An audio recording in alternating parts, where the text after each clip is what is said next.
All right, so now we're finally into a learning target. So it's taking all of those things that we've learned, all those different features, and applying them. So it's using features to write the equation in different forms. The equation that we've been used to writing, so I'm going to start here with vertex form. This is what we've just been practicing. So this is like that y equals that scale factor times our x, like our vertex plus k. So the opposite of h plus k. So that's what we've been practicing, right? And so we're going to start here, and I'm going to highlight, that's not that big. I'm going to highlight this A, and I'm going to highlight in a different color our H and our K. Just so I can talk about them later, but I'm going to go back now to black. An example of this could be like, I don't know, y equals a scale factor of 2. Let's go right 4 and, I don't know, up 10. And let's not have a scale factor. And let's just go left 1 and down 4. Like, those are examples. So things that we now know from this. If we look at that scale factor, right? Here I have a scale factor. This one I don't have a scale factor. So like that A, right? If we were calling it A, it tells me a scale factor. So I can tell by looking at it, if it's greater than 1, it's a stretch. If it's less than 1, it's a shrink. So I can also get that. In the yellow, I have highlighted the H and the K. That's our vertex, right? Remember, it's the opposite here. It's the opposite in there.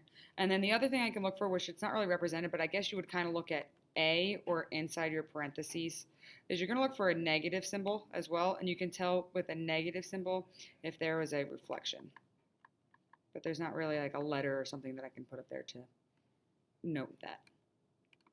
Now we're going to go over here to general form. This is what we also called expanded. And this would be the quadratic. So like y equals ax squared plus bx plus c. And then that's where we have our a, b, and our c for the quadratic formula. So like a random example is 2x squared plus 6x plus 10. And the things I'm going to highlight, and again, I'm going to do different colors. I'm going to highlight C, so that would be 10 here. I'm going to highlight A, which would be 2 here. So things that we know from this, if we look at that A or that 2, that also tells me the scale factor. And we didn't really look at that before, but now I know that there's a scale factor of 2 on this quadratic. C, this last part, the last number, this 10, your C value represents the y-intercept. Now remember, the x-intercepts are the roots. This is not the roots. This is the y-intercept, or where the parabola crosses, that doesn't look like the word cross, sorry, crosses the y. So for example, if I had a parabola like this, that's my C value. That's where it crossed the y. That would be represented by 10. That's the 10. And then over here, factored form. This is like our products. So that would be like our, let me be in red. I don't know, like y equals x minus 6 and then x plus 4, right? It's our two products and you can set them equal to 0. Or we have something like y equals, I don't know,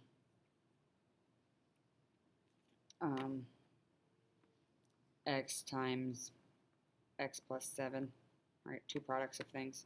So things that we know here, I'm going to highlight. Oop, I don't want that.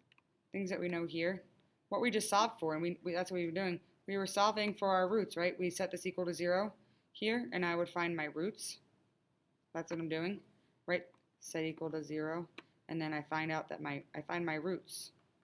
So in this problem, my roots would be positive 6 and negative 4. In this problem, I set them both equal to 0. My roots for this problem would be 0 and negative 7. So I can figure out my roots. I can figure out where it crosses. Figure out those two numbers, so like negative 4 and 6. From here, once we find our roots, just by looking at this, we can easily find the vertex. So I'm going to put that, we can find the vertex. And so to find our vertex, the first part we want to do is we want to take our two roots, so the first root plus our second root. So here I would take 6 plus negative 4 and divide by 2. I'm averaging them. And this gives me the x-coordinate of my vertex. So whatever I get from this would be like that number. To figure out my y, to figure out that number, I would have to plug x in. Plug x into one of these equations, figure out what y is. So once you figure out you can easily figure out your vertex from this. So here we go. We're gonna write this equation in all three forms. We're gonna start with vertex form because that's what we were practicing in class. So the first thing we want to do is we want to look, so y equals x squared.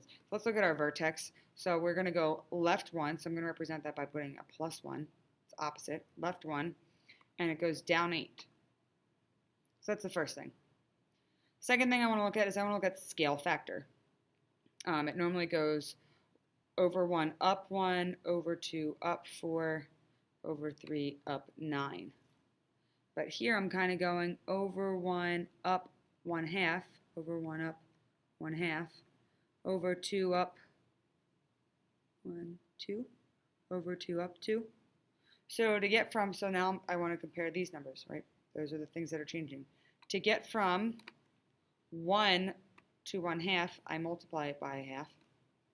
To get from 4 to 2, I can multiply that by 1/2, or multiply, which is the same as dividing. So my scale factor here is 1/2.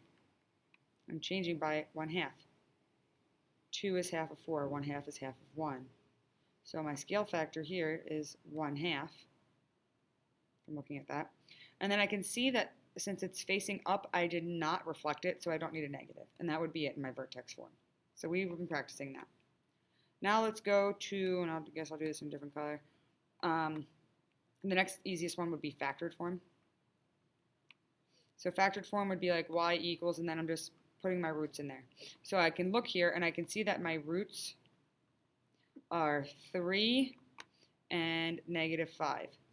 But remember, from back here, my roots are 6 and -4, but inside it's the opposite, right? X minus 6, and my root is 6. X plus 4 and my root is -4 because I'm solving them for 0. So I just make it the opposite. So this would be x minus 3 and then x plus 5. Because if I set that equal to 0, right? X minus 3 equals 0. Add 3. I get my root to be 3. Oh, that's what it is. So I have that. If there wasn't a scale factor, I would leave it like this. But since we found that there was a scale factor, I'm going to leave that 1/2 there to represent that scale factor. And that's it for that one.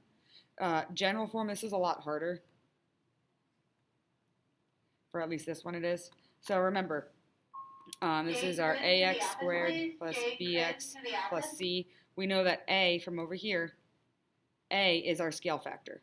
So my scale factor is 1/2, so we have this 1/2 x squared plus. It doesn't, backwards. I know that c is where it crosses the y-intercept. C is where it crosses the y-intercept. So if I look up here, it crosses the y, so let me erase all of this.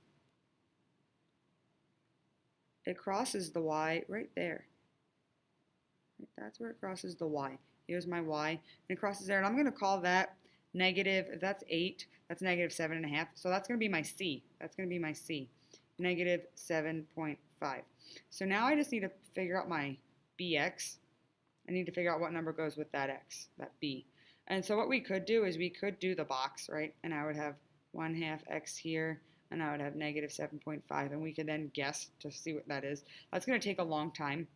I'm not going to have you do that, so we're just going to put this in here as a 1, and then we're not going to worry about that. I'm not going to have you do a problem that hard. But you could figure that out by doing like guess and check, or even the quadratic formula if you wanted to. So that's how we get those 3 equations. Before class, you're going to write this. So this is in our vertex form, and I want you to try and transfer that into general form.